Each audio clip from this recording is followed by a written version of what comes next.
আমাদের সকল সংকটগুলিকে কোরআন সুন্নাহর ভিত্তিতে সমাধান করতে পারি, কিন্তু কোরআন সুন্নাহ যারা জানেন, যারা বুঝেন, তাদেরকে আমরা সেই জায়গাতে দেখতেও চাই না। এটা হুজুরদের কাজ না, এটা আমি একেবারে অকপটে দায়িত্বহীন কণ্ঠে বলি, হুজুরদের কাজ না, ওরা কি বুঝে না। ভাই বুজুর্গ, প্রকৃত আলেম যারা যারা কোরআন সুন্নাহকে সঠিকভাবে পড়েছেন, তারা সবই বুঝেন। তারা যে কি বুঝেন এটা অনেক জেনারেল সাধারণ শিক্ষিত অনেক বিজ্ঞ মানুষও সেটা বুঝে না।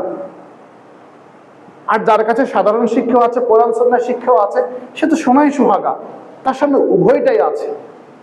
তখন সে কম্পেয়ার করে আরো বেশি স্পষ্ট করে বলতে পারে।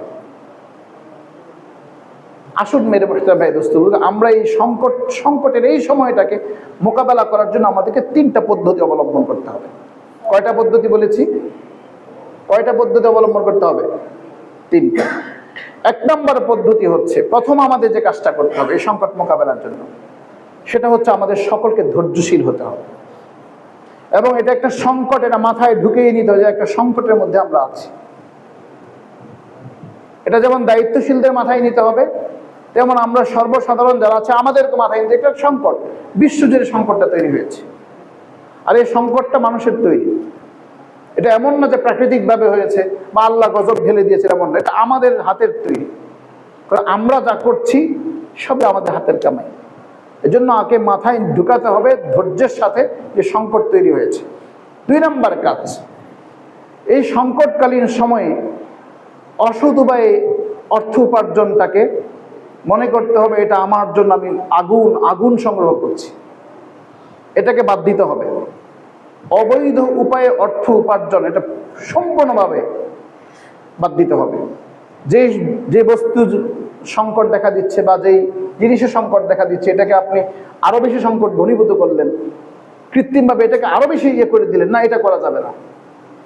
এই সংকটটাকে আরো তীব্র করা যাবে না, সেজন্য এই অসৎ উপায়টাকে বাদ দিতে হবে। এটা হলো 2 নম্বর। 3 নম্বর কাজ হচ্ছে মেরে মাহতাব ভাই দোস্ত বুজুর্গ, আমাদের সকলকে গুনাহ ছাড়তে হবে। গুনাহ ছাড়তে হবে। গুনাহ যদি আমরা না ছাড়ি, সর্বপ্রথম দায়িত্বশীলদের গুনাহ ছাড়তে হবে। সর্বপ্রথম দায়িত্বশীলদের গুনাহ ছাড়তে হবে। দায়িত্বশীলদের প্রকাশ্যে এবং গোপনে উভয় গুনাহ যখন ছাড়বে, আর প্রথম যেটা বললাম ধৈর্যের সাথে এটাকে মোকাবেলার সিদ্ধান্ত নেবে, আর মাঝখানে যেটা বললাম অবৈধভাবে এটাকে আরো কৃত্রিম সংকট ঘটানো যাবে না, এই 3টা জিনিস যদি মানতে পারি, সংকট আমাদের সংকট মনে হবে না। আল্লাহ তাআলা সেই সংকট থেকে আমাদেরকে বের করে নিয়ে আসবেন।